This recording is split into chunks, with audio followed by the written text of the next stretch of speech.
Those of you who know me recognize that I am time dyslexic, and so I'm actually going to try to require that we actually start on time, since for some reason some people think time is important. And so we are going to go ahead and begin the lecture this morning. For those of you who do not know me, I am Dennis Longmire. I am chair of this year's committee that oversees the College of Criminal Justice's Distinguished Lecture Series. But before we get started with today's lecture, a couple of housekeeping announcements and things of that sort. Please remember to silence all of your technological devices that might interfere with your neighbor's attention. Dr. Hagan has asked me to invite you to ask him questions throughout the presentation so that you don't need to hold your questions until the end. And I would like to ask you, if you do ask questions, please project your volume as high as you can, because the microphone that will be picking it up for the video is on Dr. Hagan's chest. So please be loud. And I've also asked Dr. Hagan to briefly summarize any question before he starts to answer it. So try to keep questions succinct and loud. Immediately following this lecture, the doctoral students are going to be having an informal colloquium with Dr. Hagan. It will be held in the flag room.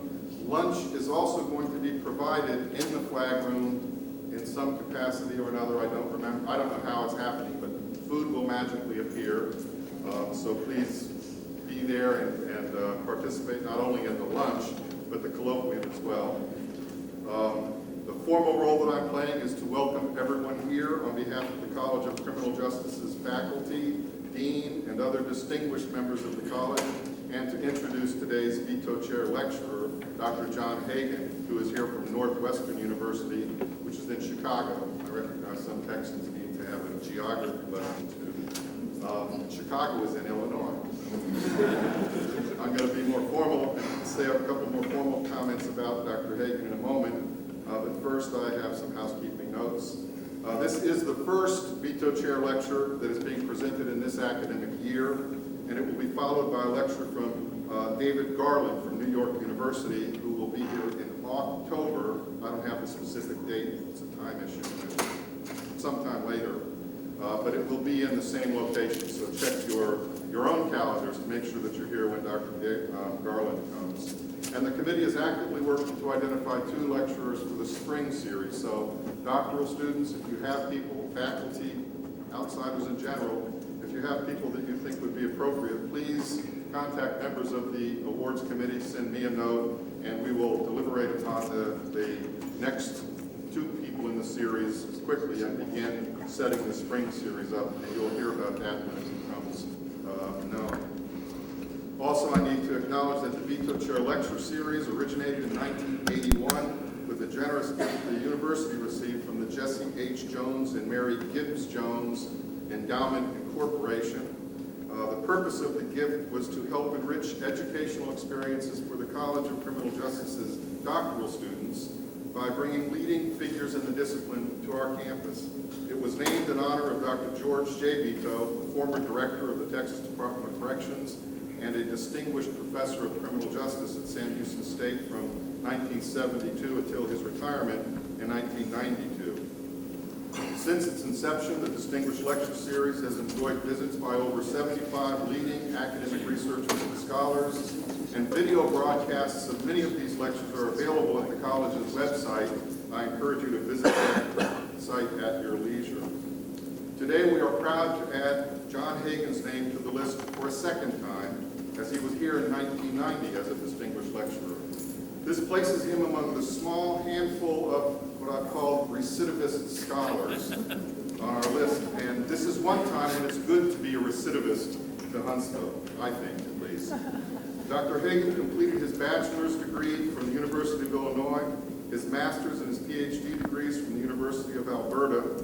All of his degrees were in sociology, and he identifies deviance in criminology, sociology of law, and social theory as his areas of specialization. While working on his PhD, he also served as a fellow at the University of Wisconsin's Institute in Law and Behavioral Sciences. Some of you may wonder what it takes to be named a Beto Chair lecturer and invited here. How does the committee come to measure the quality of a scholar's vita to determine and differentiate between normal and extraordinary scholars? Furthermore, how does one make it to this list twice? For those of you who are more quantitatively oriented, an assessment of his vita proves him to be worthy of becoming a recidivist scholar anywhere. The most current version available online identifies 11 teaching appointments, including appointments at Indiana University, the University of Wisconsin, the University of North Carolina, University of Toronto, all before going to Northwestern. He also lists 31 awards and honorary appointments, including the highest honors of recognition by virtually all of the leading scholarly associations involved in the study of crime and deviance, the most recent of which is his receipt of the Stockholm Prize in Criminology in 2009. Dr. Hagan's vita includes or identifies 95 professional contributions ranging from the presidency of the American Society of Criminology to editorships and associate editorships of virtually all of the Tier 1 journals in the areas of specialization with which he is associated. He identifies 35 research grants, 21 books, 178 scholarly articles, 4 comments and rejoinders, 97 book chapters, 10 book reviews, 7 monographs, and 32 recently invited lectures. If you even modify that by the log value of it, it's still impressive. You quantitative folks. For those of you who are more qualitatively oriented, let me share with you a comment that I received from Dr. George Beto shortly following Dr. Hagan's first trip to Huntsville with us. At that time, I was the associate dean and I was sitting in my office the morning after Dr. Hagan's lecture. Dr. Beto, who was a man of few words, but when he spoke very deliberatively, stood by the door of my office and paused momentarily, and he said, "Dr. Longmire, that lecture yesterday was extraordinary. Professor Hagan has a lot to say that we need to hear. We have to get him back here as soon as possible." I simply said, "I agree." Dr. Beto's comment was all I needed to know that Dr. Hagan was a heavy hitter. It's been 10 years since then, but I'm thankful to have been party to the process of fulfilling one of Dr. Beto's wishes. Now let me get out of the way so that you can experience the wonder of his insightful mind for yourselves. And please join me in welcoming the distinguished lecturer for today, Dr. John Hagan.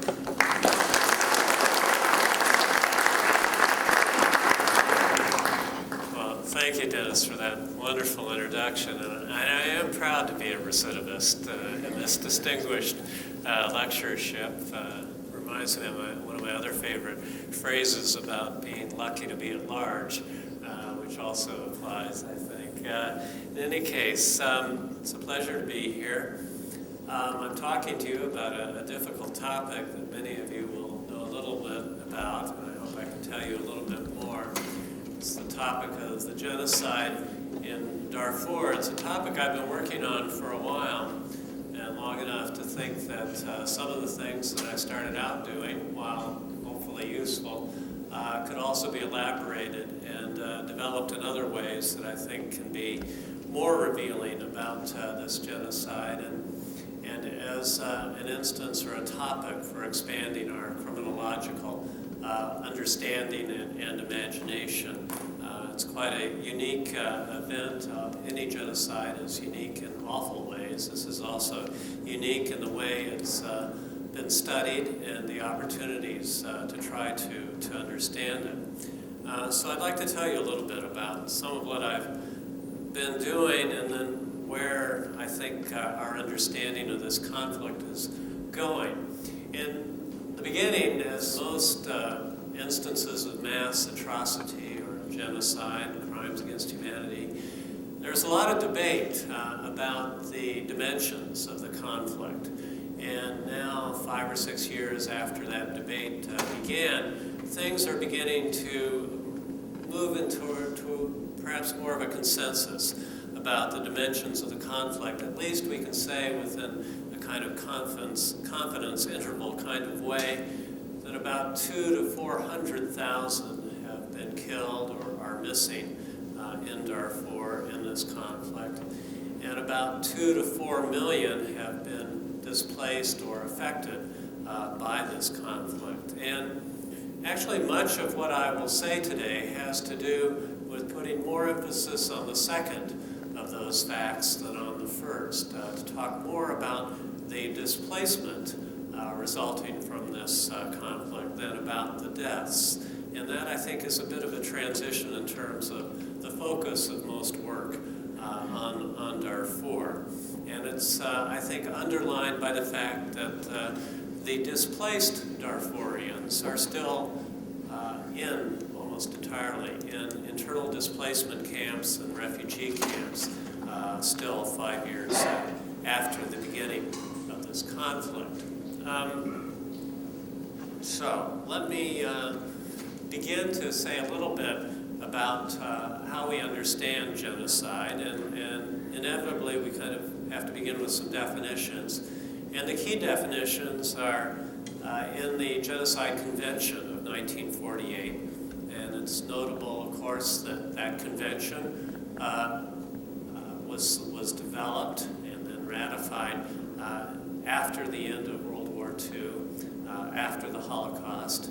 The Holocaust is very much in the minds of the drafters of this convention. And so one of the things that is best known about the convention is its focus on acts committed with the intent to destroy, in whole or in part, a national, ethnical, racial, or religious group. So it's a very specific focus on deaths and extermination. And of course, when we think of the Holocaust, we think of the horrible death toll imposed by those events. But there are a number of other elements in the definition of genocide, and I want to particularly attract your attention to a second element that goes beyond talking about the killing to talking about deliberately inflicting on the groups involved conditions of life calculated to bring about physical destruction, or whole or in part. Now, so here we're talking more about displacement or about the elimination of a group from a physical setting. So extermination, often the starting point, but as these conflicts unfold, the elimination aspect also becomes prominent in our understanding of what's happening. So there are really two elements involved here that I want to focus on, and I'll talk about both, and I'll begin by talking about extermination, but then I'll focus more on elimination. Much of what I'll talk about today results from work that I've done with a rather unique set of survey data. Many of you, or if not all of you, will remember that in 2004, Colin Powell, as Secretary of State, went before the UN Security Council and then before the Senate Foreign Intelligence Committee to testify about Darfur and to announce the determination of the American government that in its understanding and estimation that genocide was occurring in an ongoing way in Darfur. So Colin Powell did something rather unique as a sitting Secretary of State. He pronounced a genocide as it was happening. And you'll recall we had so much trouble coming to that conclusion about Rwanda, and in so many ways did so rather late. It was also actually already late in Darfur, but it was still in the context of the ongoing genocide. Now, in preparing for that determination, Powell had the foresight, with some good advice within the State Department, that he should have evidence that he could present, and he determined that the best way in this instance to do that, or the State Department determined, was by doing a survey. The survey was done in the refugee camps across the border from Sudan, across this border to the west, in the west, in Chad. And there are a number of reasons why the State Department was anxious to do this survey across the border in Chad. And probably the most important one was that although survey work was going on in the internal displacement camps inside Sudan, of which there are a huge number, the questions that one could ask inside Sudan were limited and almost exclusively about health issues. And while these surveys were helpful, in gaining some understanding of the mortality levels and addressing in that way the issues of extermination. They largely did so in the context of the camps themselves. People dying of malnutrition and disease as a result of being forced out of their villages, traveling to the camps, and then often dying there in turn. So it was approached as a health issue.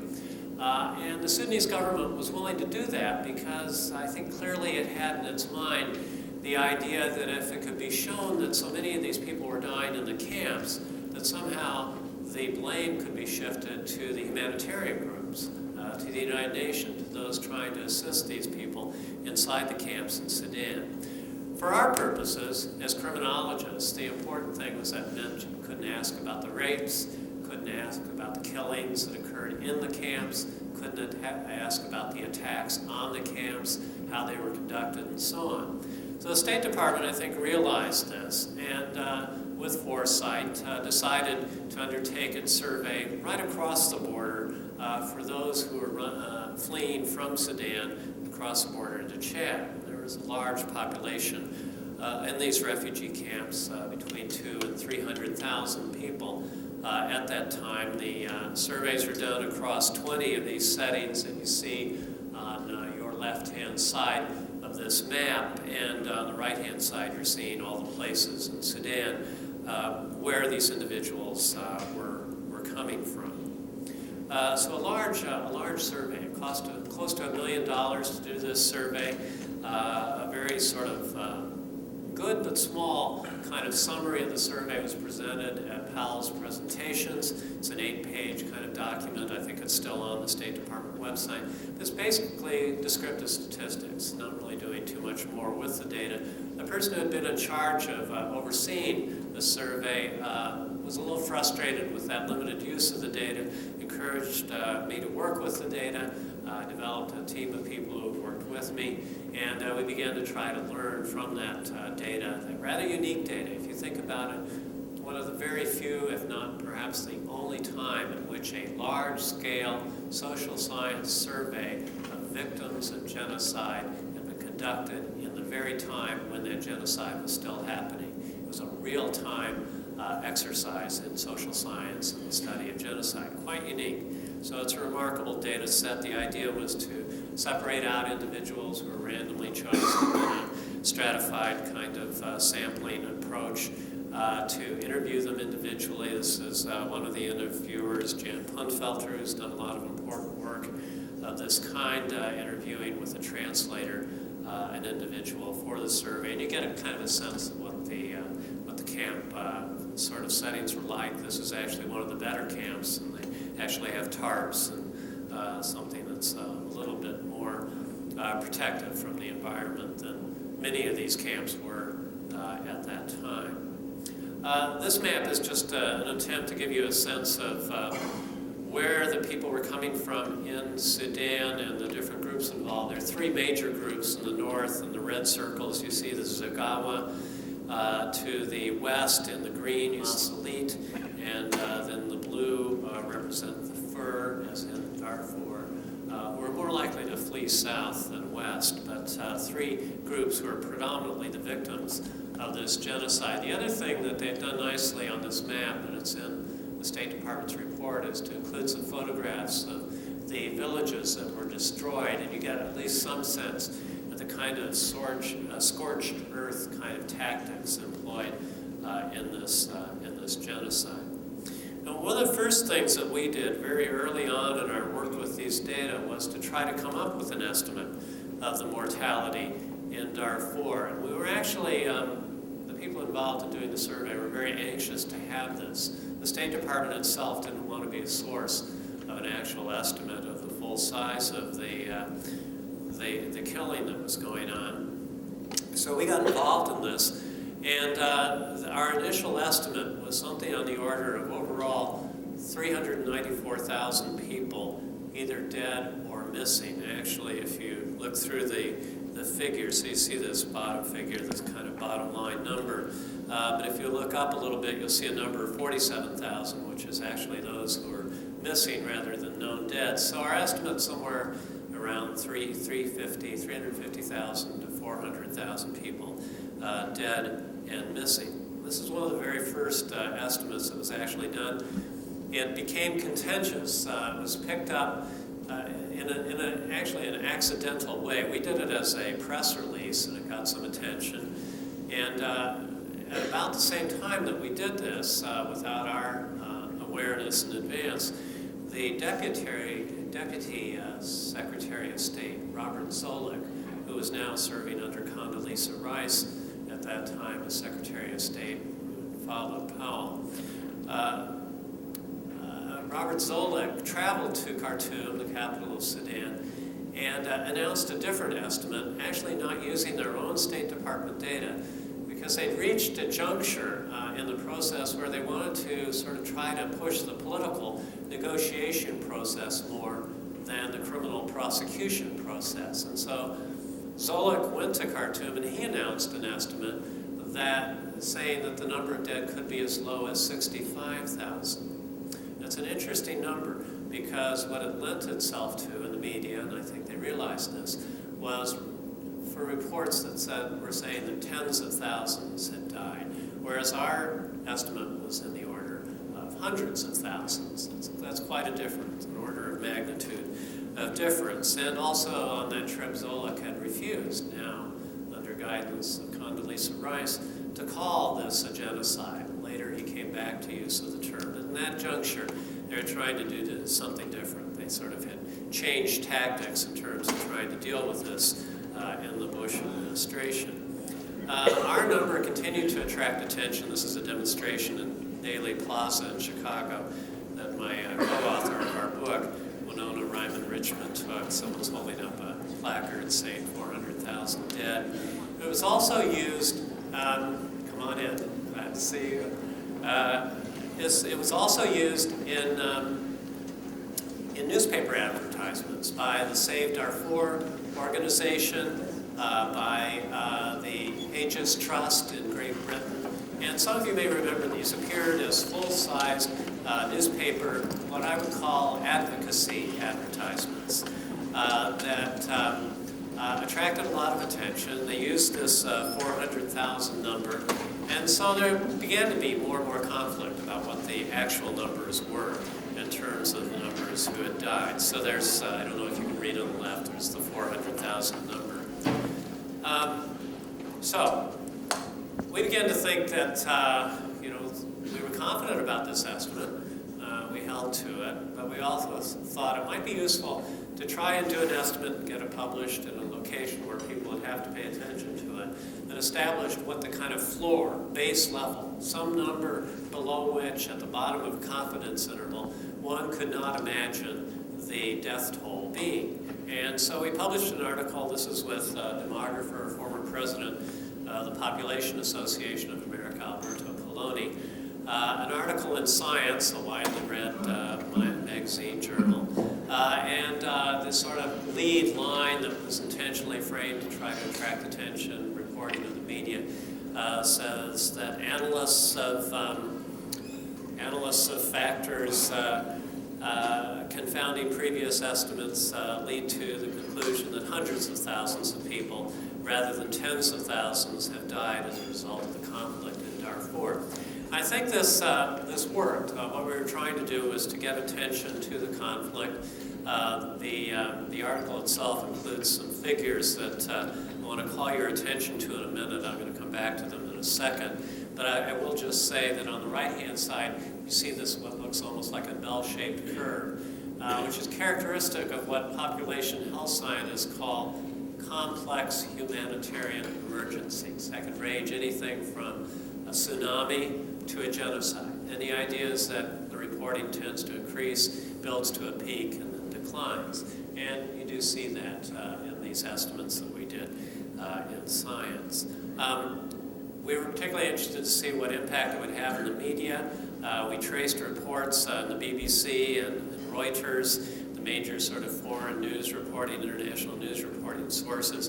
And the article appeared in June 2006, and soon after, the reports did begin to move from citing tens of thousands of deaths to hundreds of thousands of deaths. So we were pleased that it had that kind of impact. But in doing this kind of estimation, we also became aware that there were some real problems. And one of the problems that's most crucial to what I want to say today is that the mortality estimates can only work with the kind of data that are necessary for those estimates, high-quality surveys done in a kind of the standards of the field, and they need to be combined with an estimate of the risk population at risk. And often what is done is to count the people in displacement camps to get the risk population, and then get some estimate of the mortality rate, combine the two, and come up with a death toll. But we did something different with the survey that was done in Chad. We actually just counted. One of my assistants we wrote down the name of every person who was indicated in those surveys as having been reported as dead or missing in Darfur. The number got up in over 10,000. And we then graphed them. And another source in Northern Europe used newspaper accounts to do something similar. In any event, the point I want to make here with this graph is you'll see that there are two peaks. There are two waves to the conflict, and I'll talk about these in a few minutes in terms of waves of government attacks, periods when the government went on the attack and ramped up what it was doing in Darfur. Now, if you remember back to the science article, you see only one peak, and actually what you're seeing on the left-hand side is the mortality rate estimates, and you're seeing them only being captured as they were going down, not being captured as they were going up. So these are real problems in terms of the estimates.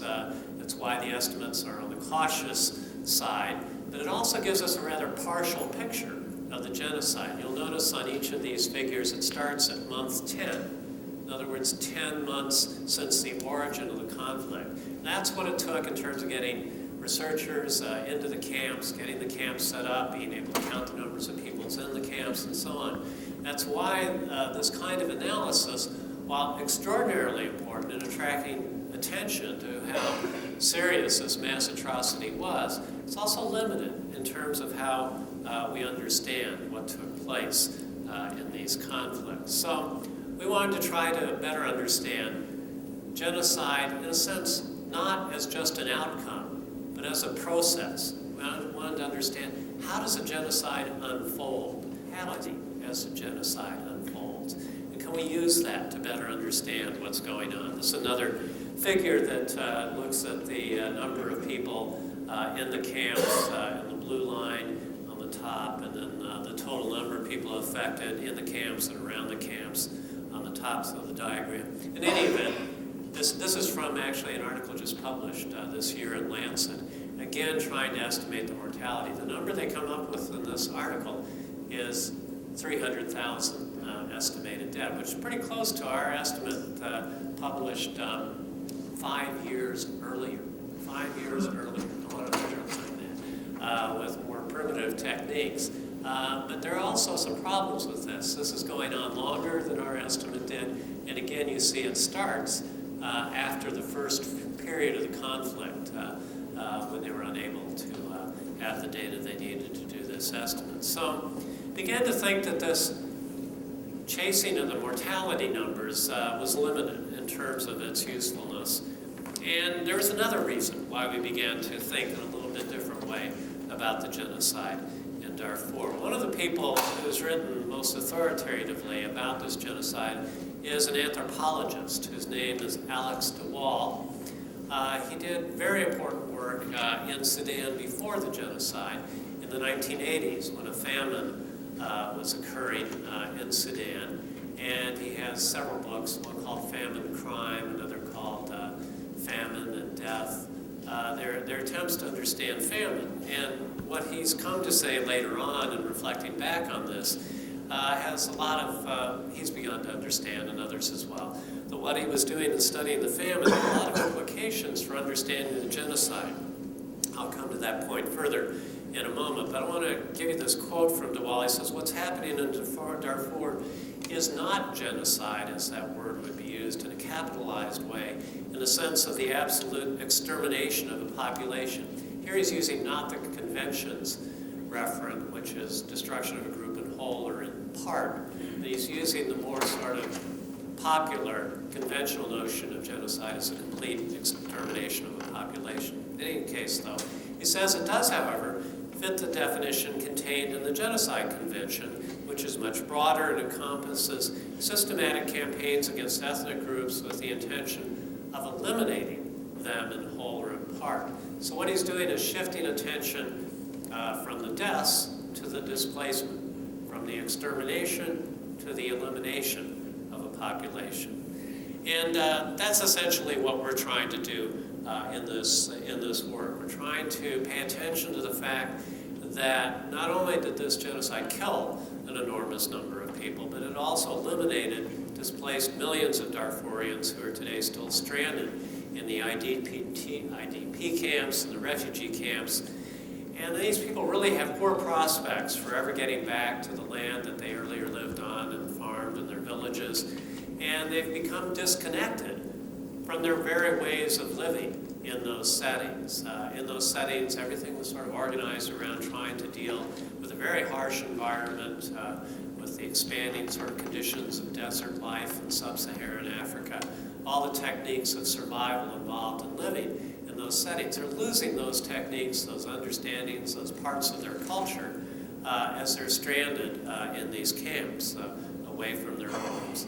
Again, millions, from 3 to 4 million people stranded in these circumstances. In this sense, the genocide in Darfur can be thought of as an anti-livelihood crime, a crime against the livelihoods or the ways of living that these people experience culturally and practically in their everyday life. And so we need to think more about that, I think. And we need to understand how elimination and forced displacement occur and how that is an essential part of our understanding of this crime of crime, genocide. Okay, another way of making this point is to use a figure that appears in a Physicians for Human Rights report. What they're trying to do is just, I think, in a useful way, illustrate taking a typical family. So they pick out a family in one of the refugee camps, and they diagram sort of the circumstances of the family in terms of not just the individuals, but also the animals that they had. And in Sudan, this way of life is often involved, characteristically involved, not having currency or money that we would have in the bank, you know, as sort of our way of saving for a rainy day or a drought in this case, or preparing for worsening circumstances. But basically these people would have animals. Those are livestock. Represented their capital, their holdings, and also their food stock, and that's represented in the center of this diagram in a smaller way. In any event, the point is that the darkest coloring are the individuals, the two husband and wife at the top, and then children and grandchildren. The darkest images are the ones who are still living. Everything else in the lighter shade and then in the lightest shade of gray represent individuals and animals that were lost. And what you see is sort of a reflection of the idea that those darkest images represent a very small part of the basic life way of this family. So it's a way of making this point that there's tremendous devastation, not just in terms of taking of human life, but also loss of food stores, loss of animals, and I'll also talk in a moment about access to water. Okay, so how do we explain what happened in Darfur? We've tried to work with sort of a basic set of ideas. First of all, noting that if we sort of look on the upper left of this diagram, we see the sort of policies that the Sudanese government was following, a policy that placed an extraordinarily high value on being Islamic, traditional Muslim Arabization kind of policy with the kind of ideology that involved. And then you see to the lower left kind of the groups involved in this conflict. You've got on the one hand, the villagers and farmers who are identified as being Black African and as being indigenous to this part of the world. You also have the Arabized forces who are involved in the attacks, Jean Jouy, and who also attacked with Sudanese forces. We'll talk about that in a moment. Then on the bottom of this part of the diagram, to the right, we see the Black African groups I mentioned, the Zagawa, the Masalit, the Fur, and another group, the Jebel. So this is sort of the background of the conflict. The part of things that we've emphasized a lot in our research has been the role of racial intent, how this conflict became racialized. Now, if most of us went to Darfur and we saw the Arab groups and we saw the Black African groups, or the farmers and villagers, and on the one hand, the Black African groups and the herding groups who are more concerned with raising livestock and moving them from place to place, the more nomadic group, the Arab groups. If we went to Sudan and we met these individuals, many of us would not be able to distinguish them racially. There may be distinctions in terms of skin tone, but they're not immediately obvious to most of us who go there. The differences have as much or more to do with ways of living. The Arab groups more focused on herding, the Black African groups more focused on farming, their use of language, the Black African groups using their native or indigenous dialects and languages, the Arab groups speaking Arabic. So the differences are as much social as they are physical, perhaps more so. So I have to understand that this racial conflict is socially constructed, and it's been a conflict that has become quite intense in particular periods, and of course we're arguing during this particular this genocide. So we're interested in how racial intent operates in these settings, and the interviews provide just narratives of the attacks on the villages as they were experienced. And one of the distinctive features of these interviews, we have all 1,200 of these interviews and copies of them in my office in Chicago. If you read them, and periodically we go back to the interviews and reading, you're just the character of the reported speech, as an anthropologist would call it, during the attacks is quite remarkable. The use of racial epithets or racial slurs is quite pronounced in these descriptions of the attacks. And so you hear things or read things like quotes like, "They want to clean all the black skins from Darfur, kill the Nuba, the blacks, and we don't want to see any blacks. This place is for Arabs only. This is the last day for blacks. You criminals, we will rid you of the mausoleum. We won't let blacks in Darfur. We will wipe out all of them. The black colors must be killed." So these racial epithets are quite pronounced, extreme, and they represent a way in which these attacks were mobilized. How do you, the question with genocide is always, how do you get people who otherwise may be, for all intents and purposes, ordinary, reasonable people, how do you get them to kill? How do you get them to engage in these atrocities? And one of the ways is by whipping up this kind of frenzied racial conflict. And in effect, through these words and the screaming and shouts as the attacks occur, actually dehumanizing the victims before they're killed and otherwise run out of their villages. So this is one part of it, but we're also interested in, more extensively in this part of the research, more interested in thinking about the role of resources, the access to food and water, and the kind of insecurity that these attacks can produce in terms of losing access to food and water, the very means of survival in this very harsh environment. When it comes to crime, Gottfredson and Hershey, who many of you will know from their various writings, make an interesting point. They talk about the idea of vulnerability. They suggest that vulnerability is actually opportunity, and that opportunity itself can provide the motivation that shapes intent.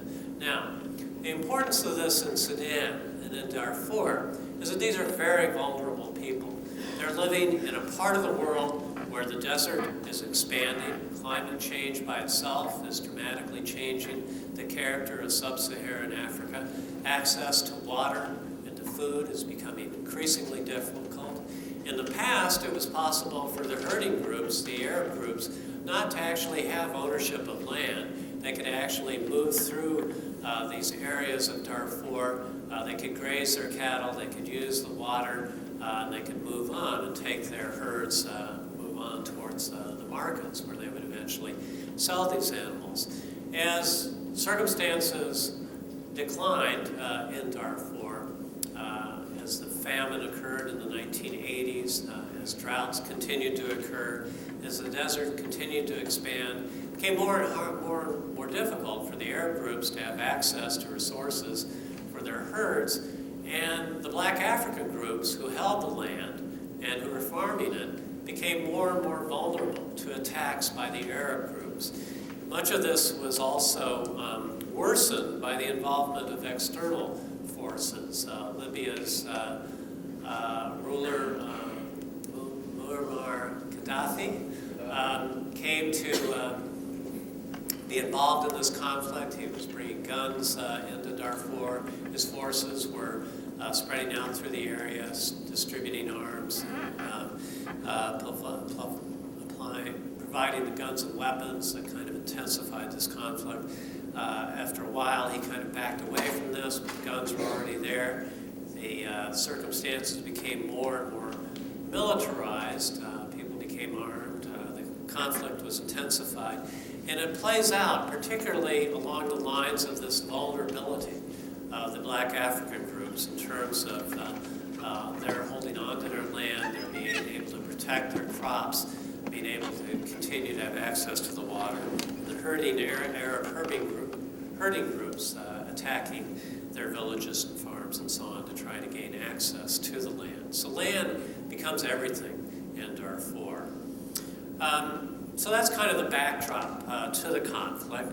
As our understanding of this conflict has unfolded, the International Criminal Court has filed charges against 4 individuals. In this diagram, all 4 are represented, 3 of them in darkened boxes. We have in the middle a Deputy Minister, Ahmed Haroun, who largely organized the attacks on the villages and farms in Darfur, mobilizing the Arab Janjaweed, arming them, giving them uniforms, identification cards, bringing them into a public defense force that was kind of a paramilitary set of groups that operated alongside the Sudanese military groups. So Haroun was responsible for organizing a lot of this. He used local Janjaweed militia leaders, one in particular on the bottom right, Ali Kushib, is identified, and another whose name I won't attempt to pronounce.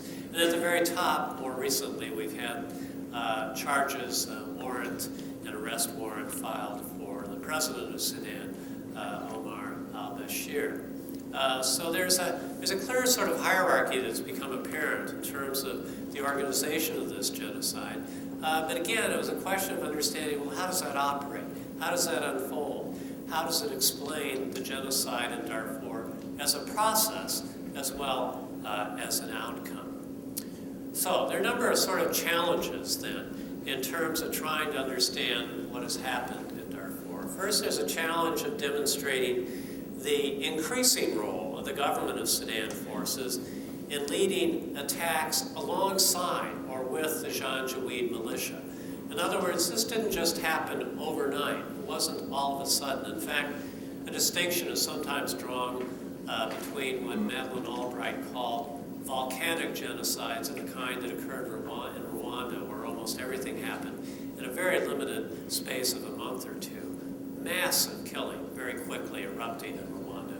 Or what she also called rolling genocides, which is more in the character of what happened in Darfur, particularly over about an 18-month period from the beginning of 2003 to the middle or late period of 2004. The government became, it is charged at least, or alleged, that the government began to organize this genocide, began to support it, began to direct it, and began to take a leadership role in making this genocide happen.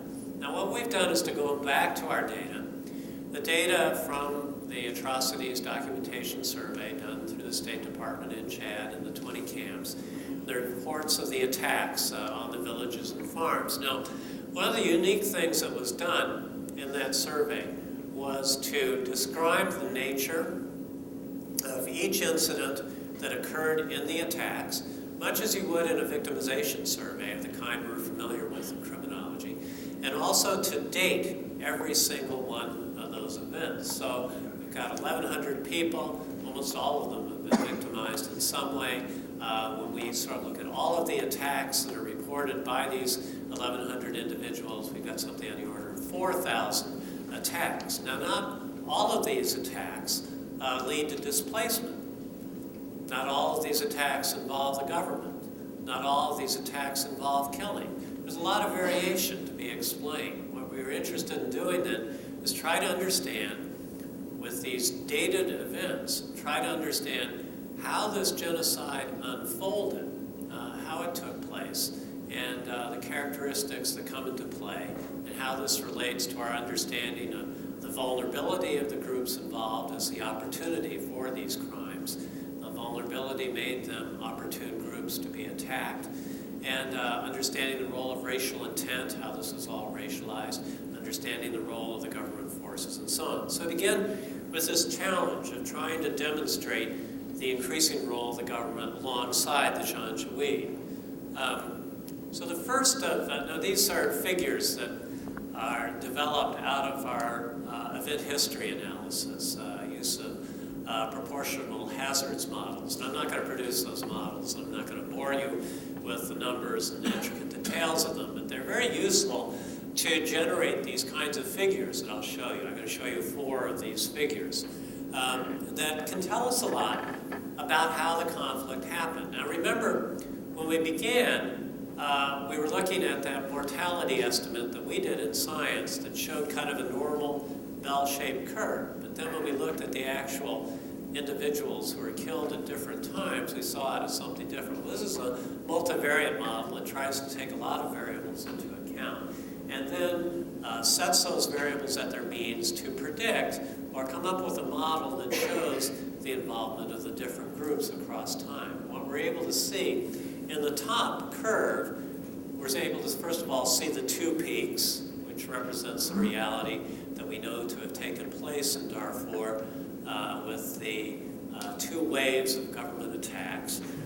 We can see that the second wave of attacks was larger than the first wave, and we can see a clear difference in terms of who's involved in these attacks. So the top line represents attacks where government and Janjaweed militia forces both are involved in the attacks. Typically this would occur with the government bombing first and then coming in on land cruisers with weapons attached on the backs of them and so on.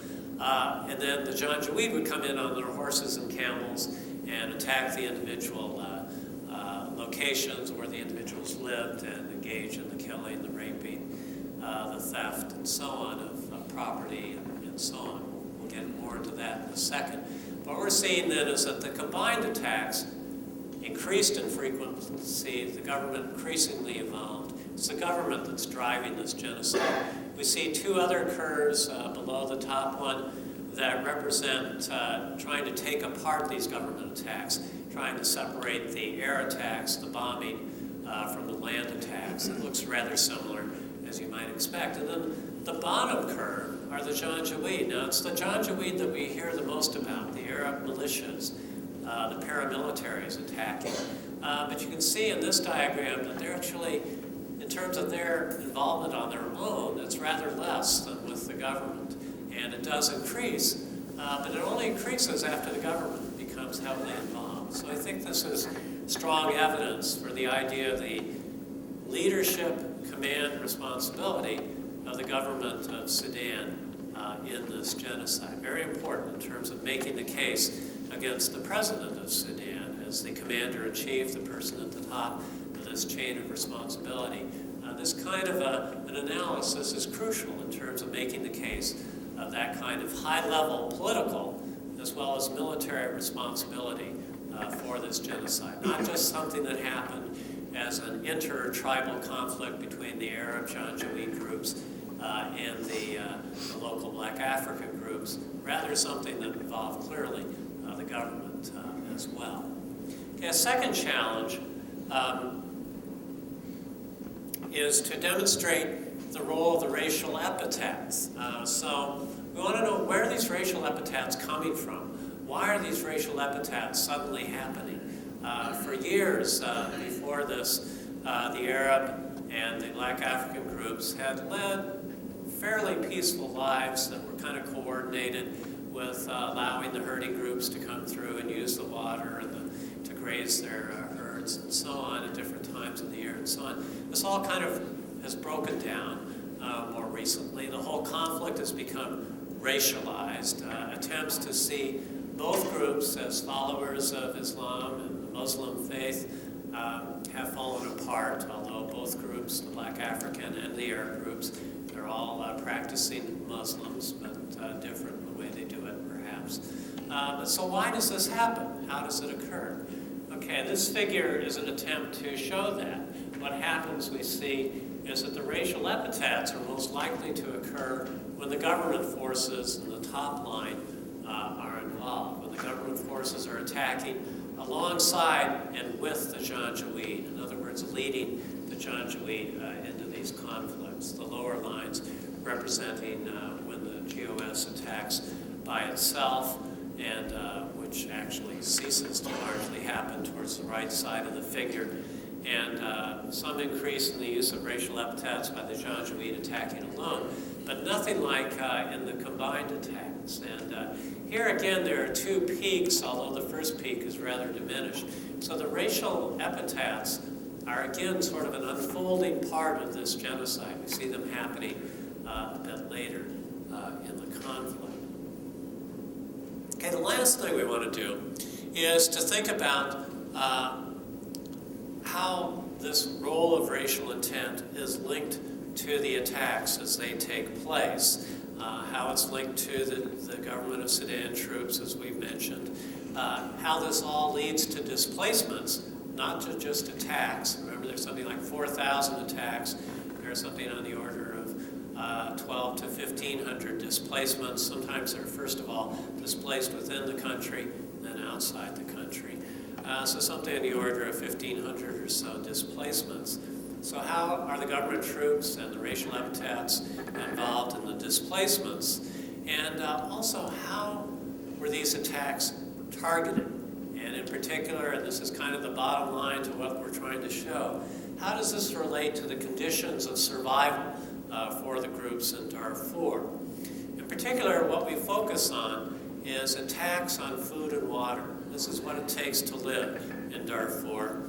And actually, the water is even more important, more immediately, than the food. And I just want to say one more thing about this, to give some sense of how, when you live in a desert environment, and when you rely on subsistence agriculture, this has to be, a day-to-day kind of, actually rather intricate, and rather well-developed and interdependent kind of way of living with others and surviving. One of the most interesting things that Alex DeWall found in his research, when he was just looking at the famine before the genocide, was that these strategies or tactics of surviving in this environment are so evolved among the Black African tribal groups that they have developed very systematic and very highly disciplined ways of protecting their food and water. And in fact, they are so disciplined about doing this that often during the famine, individuals by themselves and in families and in groups would die while they still had food, because what they were doing was trying to ration it so carefully that if they survived and lived another day, there'd be something to get them to the next day. And they would do this all the way past or to the point where they actually died. And so often they would bury their roots and their seeds and their food stocks, and then later on come back to try to dig them up. And so it's sort of this day-to-day, hand-to-mouth, very intricate, well-organized, interdependent way of living. Now, I think as this genocide occurred, the government became more and more aware of this vulnerability in terms of food and water. And that's actually, in the end, what we were concerned with understanding. How is that mobilized in terms of attacks? Now, I will just ask you to look at a couple of numbers to give you a sense of this. This is a set of models, first of all, indicating on the left-hand side the role of racial epithets. Second column, looking at the impact of the attacks, particularly on one group, the Mussolini, even more than the others, and the role of combined attacks, the government troops along with the militias. And finally, though, in the third column, we introduce this variable which indicates what exactly was the nature of the attack. And as you would expect, killing is very important. I'm not meant to minimize the importance of the killing that took place, but it's the targeting of food and water that produces an even larger coefficient. In terms of predicting displacement, displacements, we can interpret these in percentage terms, are 128% more likely when the attacks were on food and water, compared to 187% when the attacks involved killing. So killing's important, but food and water is even more important. The last column introduces two variables I just want to mention very briefly. That has to do with asking if there were any rebels in the town or in the area nearby. Because one could argue, and the Sudanese government has argued, that basically all of this was done to try to stop a rebel insurgency, even going to the point that characterizing them as Al-Qaeda to try to justify it. But there's really no evidence in these models that that's true, neither of those variables or any of the others that we've tried to use to indicate that produce any significant effects. So the final slide then uses these numbers, uses the models, the fourth model, the best fitting model, to give you a sense of the nature of the attacks in terms of what's being targeted.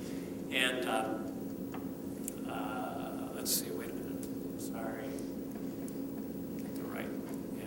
So what we get here in this final figure, got those out of order. The final figure is showing what the attack is on. And what we're seeing is the very top line is that the attacks are on food and water. And then moving down slightly, we get to killing. Then attacks destroying their homes, which will also often involve attacks on the food stocks. And then finally, other kinds of attacks. So really, it's this attack on this vulnerability in terms of access to food and water that becomes most important. One final way of making this point is just to take one of any number of narratives that are found in these interviews. A 40-year-old Sagawa woman who lived near Karnoy in the north of Darfur report that the government of Sudan and the militia attacked together in her village in January of 2004. They killed many people and they poisoned the water well. They poisoned the well by killing a donkey, common tactic, and throwing it and other dead animals into the well as a way of poisoning the well. They also took food stocks. They separated the men from the women and killed the men. So the attacks on the food and water very much mixed into the killings that took place. Okay, I'll finally, last minute or two, bring this all to the present.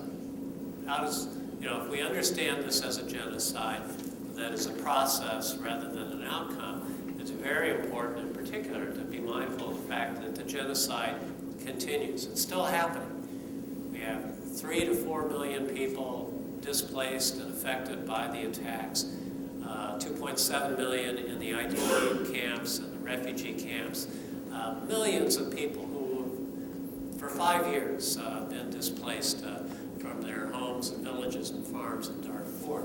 So a sort of final way to think about this is, what do things look like now? Well, these satellite images are an interesting way of showing what it looked like with these color-coded kind of satellite photos when the attacks were occurring in 2003 and 2004. On the left, we see the kind of scorched earth kind of policy of attacks that's taking place. On the right-hand side, 2007, 4 years later, we see that circumstances have changed. The vegetation has returned. The environment of this area, while still sub-Saharan, is again back to what it was largely. In terms of probably allowing the possibility for the resettlement of these lands and the return of the victims of this genocide to their former lives if they could resurrect the strategies and tactics that they used to live in that environment after this time away. So physical food and water are the main factor that keeps these people from returning from the camps to their former places where they lived. Almost everybody in the camps indicates they want to go back. One other way of making this point is with an interesting survey. A group called 24 Hours in Darfur has gone back to Chad and replicated the sampling of the earlier State Department survey in 2009. They didn't replicate all the data collection, but they replicated the sampling. They asked different questions that they were interested in terms of trying to find a way to negotiate peace in Darfur and Sudan. And in this report, one of the things they're able to show, at the top you see these security provisions, or what people over and over again say is the biggest factor in terms of the kind of peace agreement that they need. The peace agreements they've had have not provided this. Security is really what's pushing or driving the conflict and the lack of security, not just personal physical security, but security of food and water in terms of sustaining life. When you ask people, this is the final slide, when you ask people in the camps to talk about efforts to try to do something about the genocide, you ask them if it's done through prosecutions through the International Criminal Court, will that endanger the prospects for peace in Darfur? They overwhelmingly endorse the court going ahead with its charges and its prosecutions. These people want justice, and the point of this talk really then is to say that they have not yet realized justice, that the genocide continues, and it's very important that we understand it in those terms. Thank you.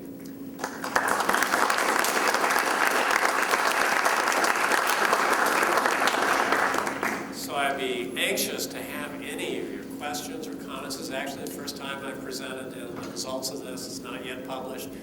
I can still be saved from my mistakes, so don't hesitate. Yeah. Would you comment on the use of rape as a weapon of war? That's an excellent question. Repeat your question, please. The question is to ask me to comment about the role of rape in the conflict in Darfur. And we have published an article in 2009 in the American Journal of Public Health on sexual violence in Darfur. We're able to show a lot of the same patterns in terms of the attacks involving the government. There's more rape. We're able to show the role of racial epithets. We're able to show it concentrated by government attacks on particular villages, and so on. So there's a clear pattern to this.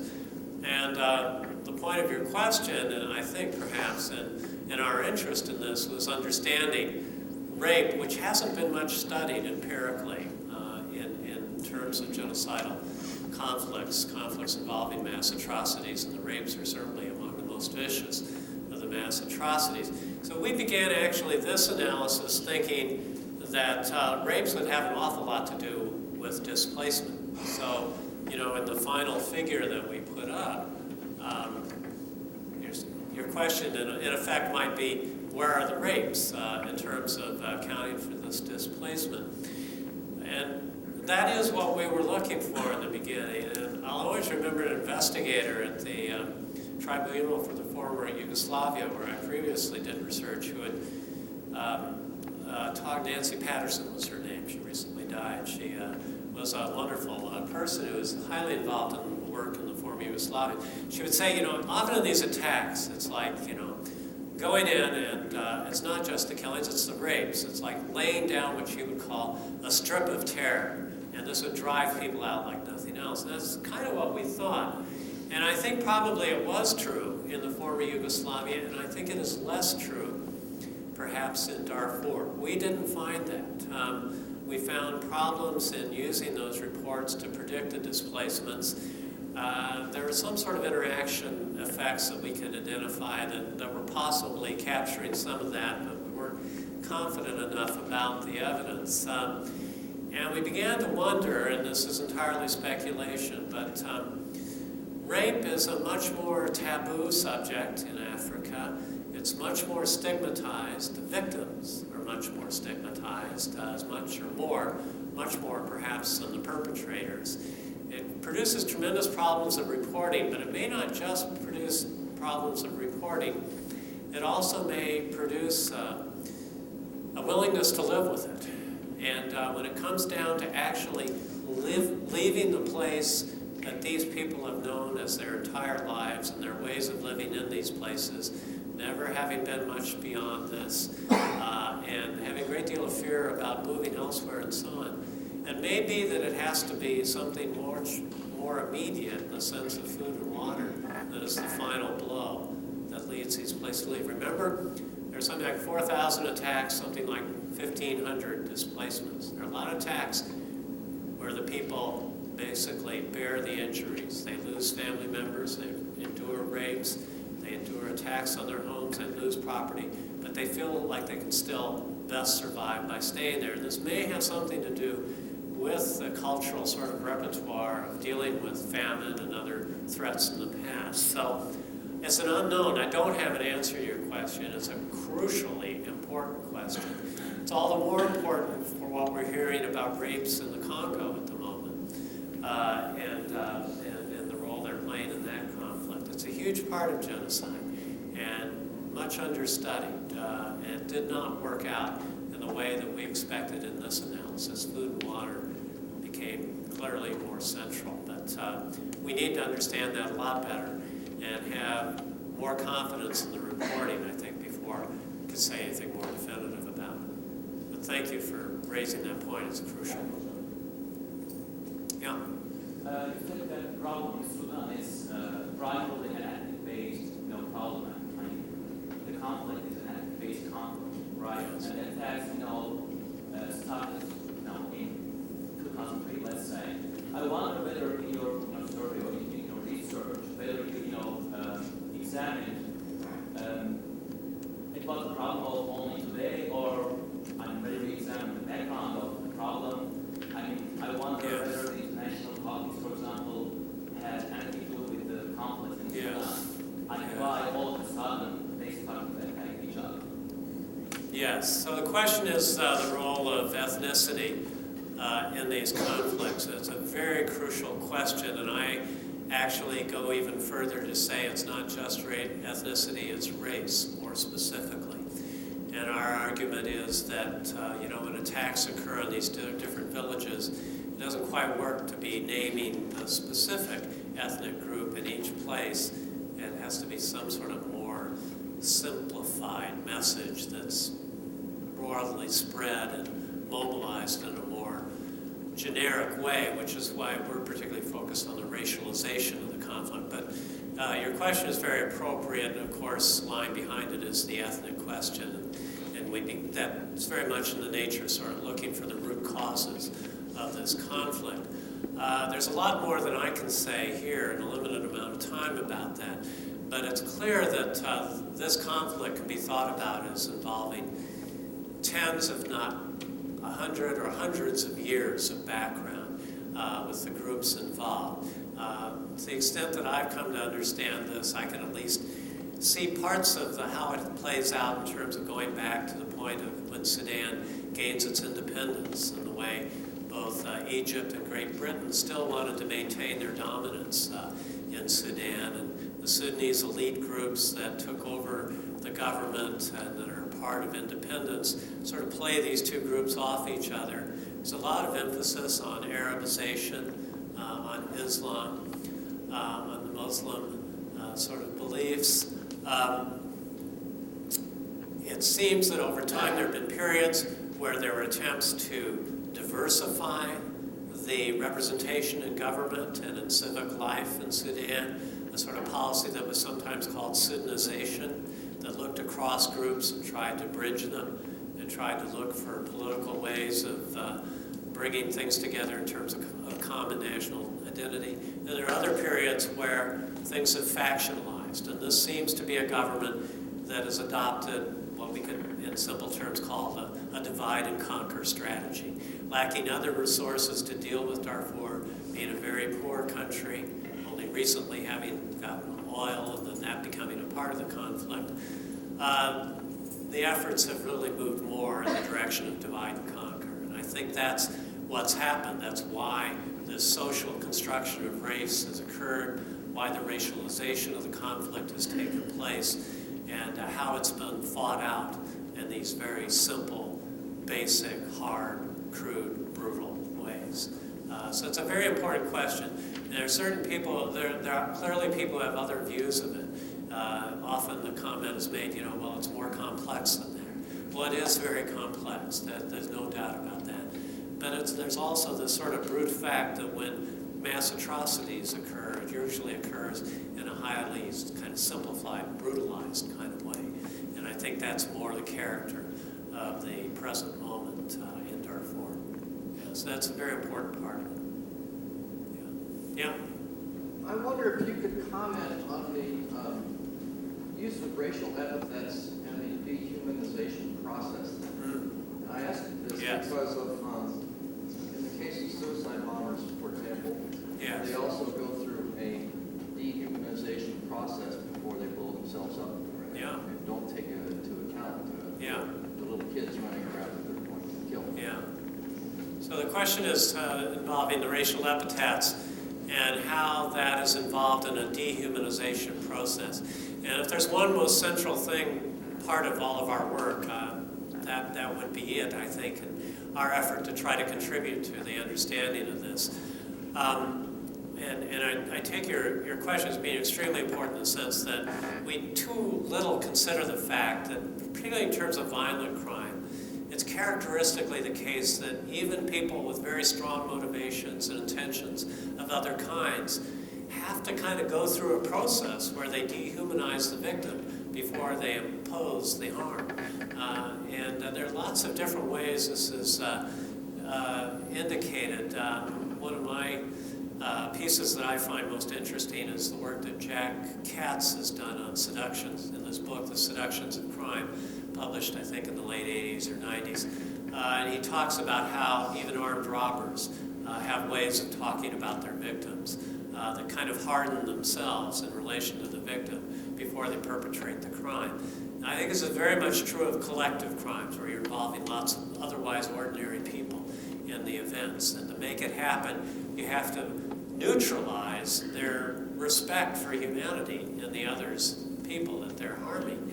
And one of the ways is by making them non-human, by making them as if they were animals or as if they were evil in an inhuman way. And the racial epithets do that. When you read them, when you hear them, when you listen to them, they're very crude, they're very direct, they're often references to animals, to being slaves, to being less than human, to not being part of this land. All sorts of ways of referring to the people as being less than fully human and respectable in their character. And I think that's an absolutely key part of the causal process that is crucial to underline and to understand in these conflicts. And often what happens, because of the previous question about ethnicity, often, one way of making this point is that if you read the New York Times and you read about Darfur, if you read the regular news accounts, they'll talk about Arab and non-Arab groups. If you read columns by someone like Nick Kristof, he'll talk about the attacks on black Africans. He'll talk about it in racial terms. Now, the reporters are following an editorial directive, I assume, to be more cautious and to respect the complexity and not to prematurely judge that issue. But I think it gets in the way of our understanding, and particularly as we see this kind of evidence that's crucial for understanding and explaining genocide and making people aware of how it happens so we can think about the ways to stop it. So I think that the dehumanization process, and in this instance, the role of racial epithets is actually absolutely crucial.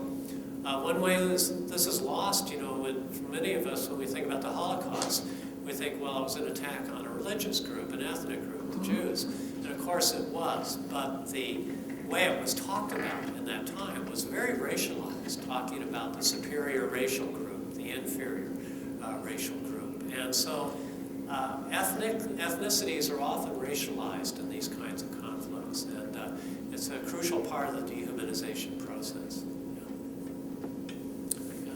You said in your original comments that you thought the U.S. paid more attention to this more quickly than earlier crises like Rwanda. But at this stage of the game, this many years into it, what, if anything, ought we be doing that we're not present? I take the view that the International Criminal Court is the only way to deal with this conflict. The alternative view usually emphasizes political negotiation. At the moment, our special envoy to Sudan, Scott Gration, a former general, close advisor to Barack Obama, was throughout his campaign and now in this role. Scott Gration has at times made various comments that undermine what the International Criminal Court is doing. For example, about a year ago, he referred to the conflict as being the remnants of genocide, as if to say, well, it's largely over. Now let's move on. It's that kind of idea, move on.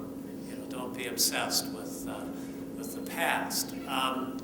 But my view is it's a continuing genocide. My view is that this government and the president of Sudan, al-Bashir, is not open to negotiations in a straightforward way. I think it's much the same as it was with Milosevic in the former Yugoslavia. As I always remember, the chief prosecutor at that tribunal, when she was asked by the CNN foreign affairs correspondent, Christiana Monfort, she was asked, won't this interfere? She says, prosecutor, won't this interfere with our negotiations with the Serbian government? Luis Arbor, the prosecutor, said, you can't negotiate with a serial killer. And I take that view. So I think it's important to the progress of Sudan as a country. It's important for the people of Darfur to move on with the prosecutions, and of course that's what the International Criminal Court is doing. It's not gaining a great deal of cooperation when our government talks about it as something that's over and finished. And bears some correspondence, I'll go further out on a limb to answer your question. It bears some similarity to the question of our own responsibility for torture in Iraq. A sort of attitude of move on. Don't dwell on the past.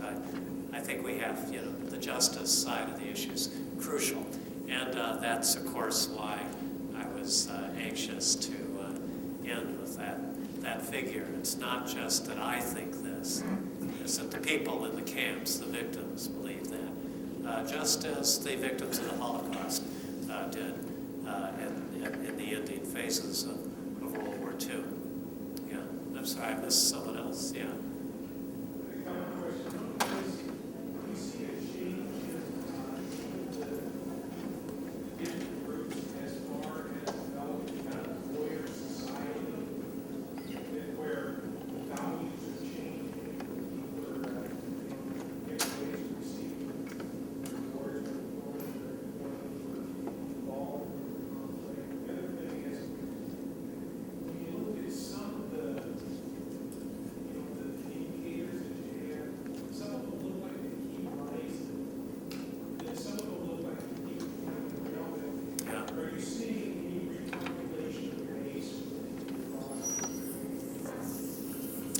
Yeah, two questions there. Do I see changes in the conflict and the values involved and so on, and reflected in behavior?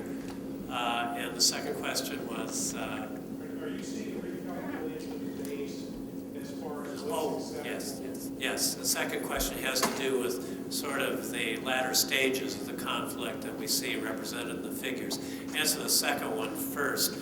I think there's some twists and turns to the ends of those figures that I don't fully understand. I think it largely is a data issue. It has to do with, as the number of incidents or events that you're dealing with decrease, the stability of the estimations at the outer end become less credible. So I'm not so, I'm a little worried about over-interpreting things. Changes in the conflict. I'm not sure this is your question or the right way of answering it, but the most dramatic change that I see in the conflict involves the situation in the camps. And these people have been away from their farms and villages for 5-6 years.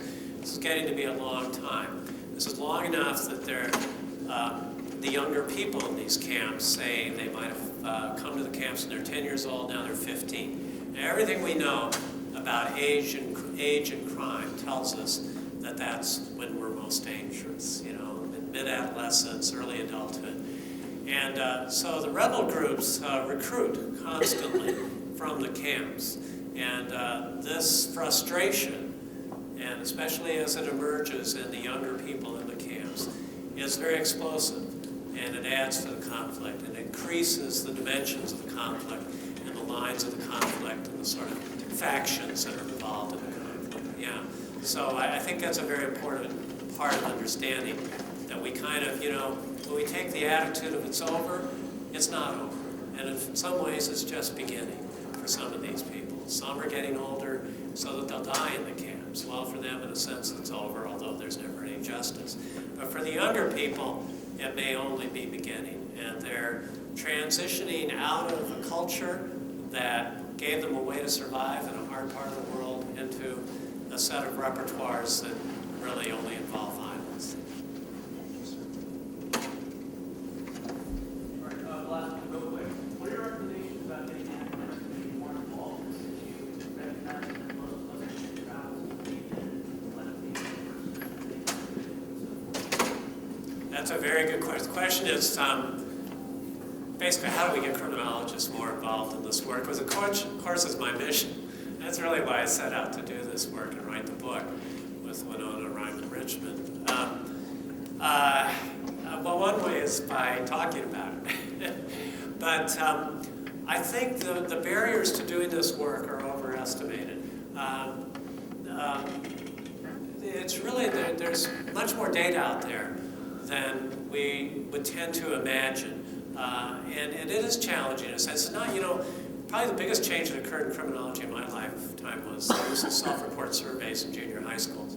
We could all go to our junior high school and do a survey, right?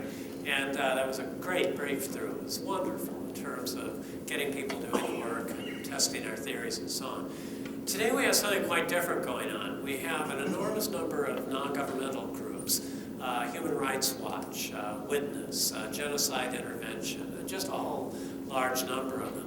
And a lot of them are getting very sophisticated, and they'll do this kind of survey work. And then, you know, they're very anxious about, sort of for them, the bottom line is the advocacy and the public attention, which comes and goes quickly, which is why, you know, Colin Powell did an 8-page report, or someone did that for him, and that was it, you know.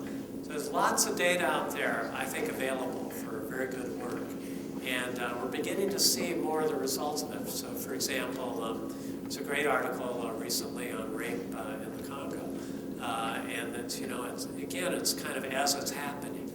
And that's particularly exciting to me. The idea that we'll have the energy and engagement and involvement and sort of picking up the social science. You know, social science is everywhere now. We see it on our televisions every night when we watch polling data. You know, well, it's not to that point with genocide, but I think there are lots of opportunities. So it's a great question. I thank you for asking it because that's really the point, how to expand this work. Yeah. What role, if any, is your work playing in the international support of prosecution? That's a really interesting question. I spent 2 months at the International Criminal Court during the period of this research, and I remained in constant contact with them, go back and forth with them. When I started with them, they didn't even want to talk about genocide. They wanted to charge it as a crime against humanity, and it was not that long after Milosevic had committed suicide in his cell. And, you know, the argument was it takes years to prove a genocide. You can prove a crime against humanity in 6 months. You don't have to show the intent that is required for the charge of genocide. You don't have to show that the attacks are systematic. They don't. So they're very dead set against this. But over time they changed their minds. I don't think it was just my work, but I do think that it was the level of public attention that Darfur received that pushed them more and more to see it as genocide, and particularly the Save Darfur movement, which is this umbrella organization that I've worked with. They've used our numbers in their advocacy advertising. But one of the unique things about, we often sort of talk today as if students and young people don't get involved in social movements. Well, actually with Darfur, at particularly crucial moments, there has been a lot of student involvement, and through groups like Save Darfur. So I think they pay a little attention. They use some of what we find, and I find that encouraging. Yeah. With that, has to be the last question. Please join me in thanking Dr. Hagan.